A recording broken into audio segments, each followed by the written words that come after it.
The bride comes to yellow sky.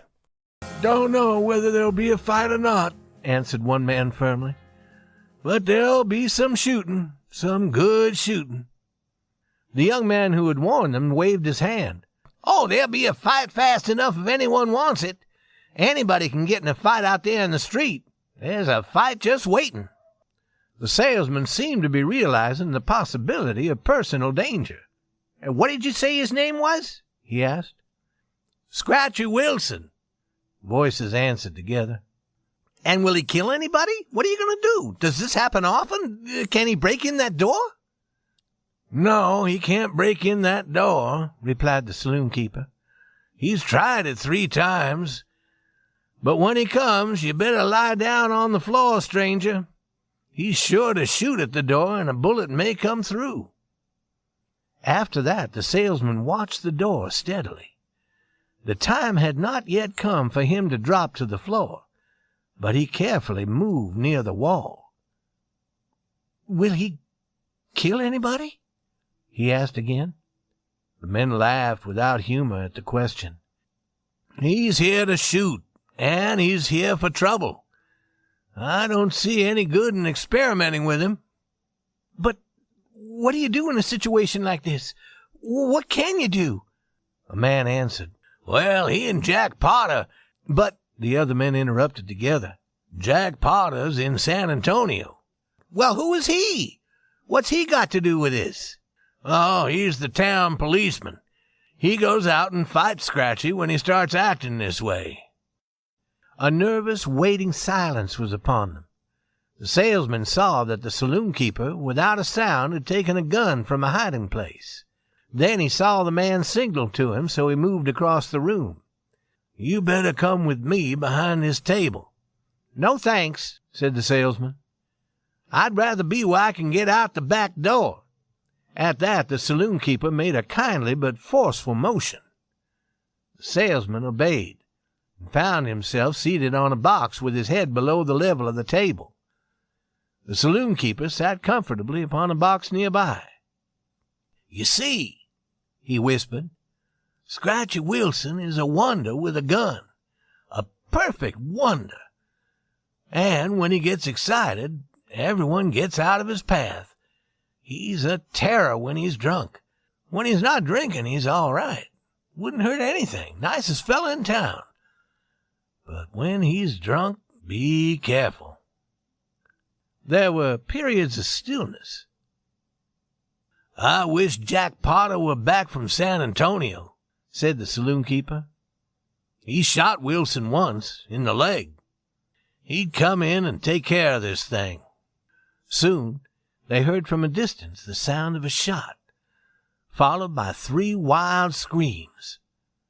The men looked at each other. "Here he comes," they said. A man in a red shirt turned a corner and walked into the middle of the main street of Yellow Sky. In each hand the man held a long, heavy, blue-black gun.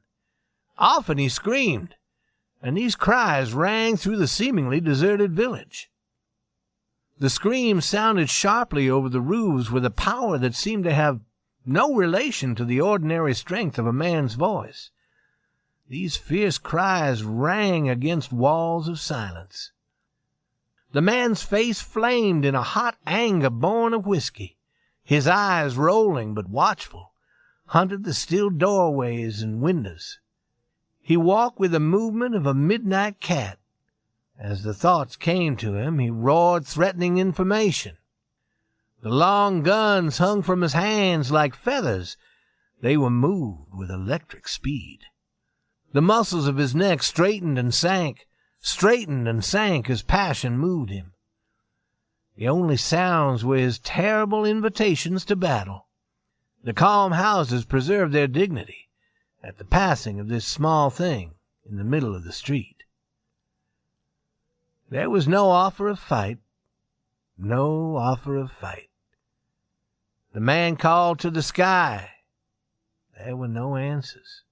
He screamed and shouted and waved his guns here and everywhere. Finally, the man was at the closed door of the saloon.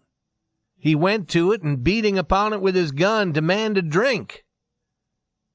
The door remained closed. He picked up a bit of paper from the street and nailed it to the frame of the door with a knife. Then he turned his back upon the place and walked to the opposite side of the street. Turning quickly and easily, he fired the guns at the bit of paper. He missed it by half an inch.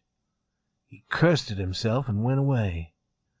Later, he comfortably shot out all the windows of the house of his best friend. Scratchy was playing with this town.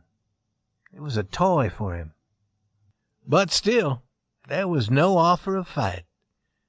The name of Jack Potter, his ancient enemy, entered his mind.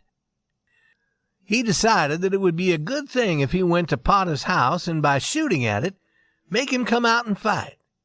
He moved in the direction of his desire, singing some sort of war song. When he arrived at it, Potter's house presented the same still front as had the other homes. Taking a good position, the man screamed an invitation to battle. But this house regarded him as a great stone god might have done. It gave no sign. After a little wait, the man screamed more invitations, mixing them with wonderful curses. After a while came the sight of a man working himself into deepest anger over the stillness of a house. He screamed at it. He shot again and again. He paused only for breath or to reload his guns. Potter and his bride walked rapidly. Sometimes they laughed together, quietly and a little foolishly. "Next corner, dear," he said finally. They put forth the efforts of a pair walking against a strong wind. Potter was ready to point the first appearance of the new home. Then, as they turned the corner, they came face to face with the man in the red shirt, who was feverishly loading a large gun. Immediately the man dropped his empty gun to the ground and like lightning pulled out another. The second gun was aimed at Potter's chest. There was a silence. Potter couldn't open his mouth.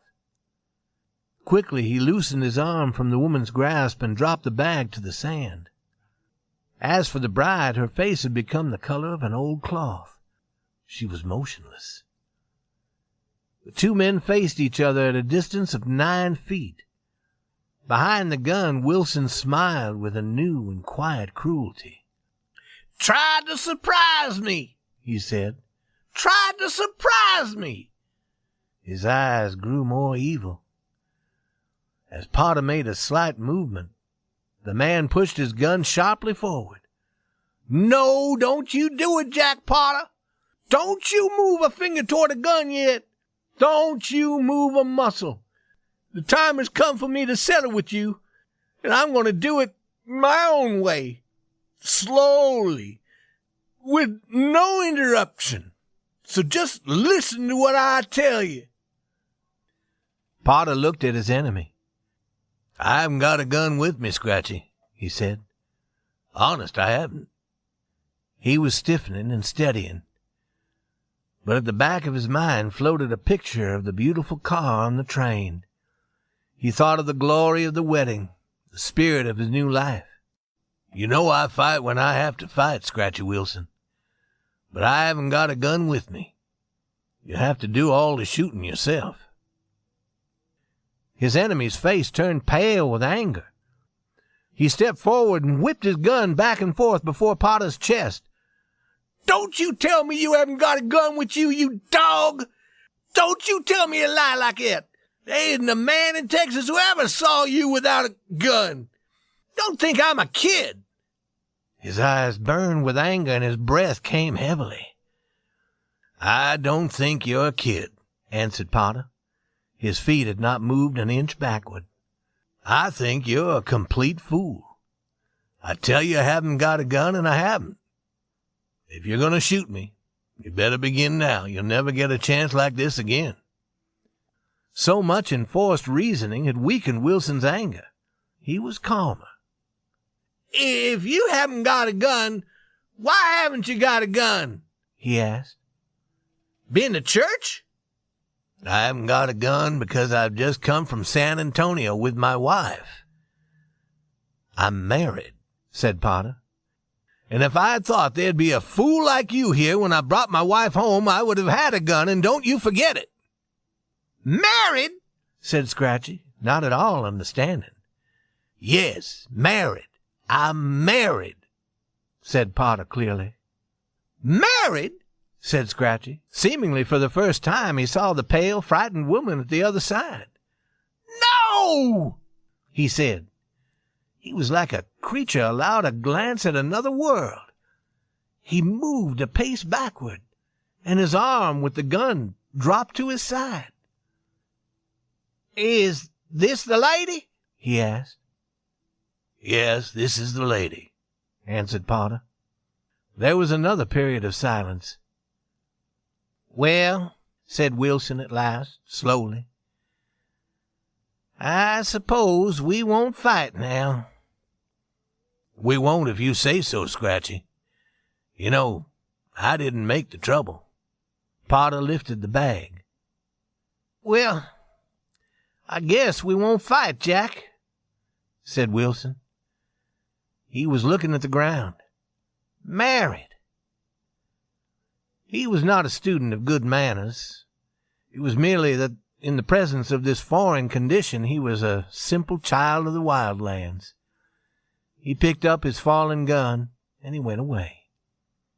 His feet made deep tracks in the heavy sand.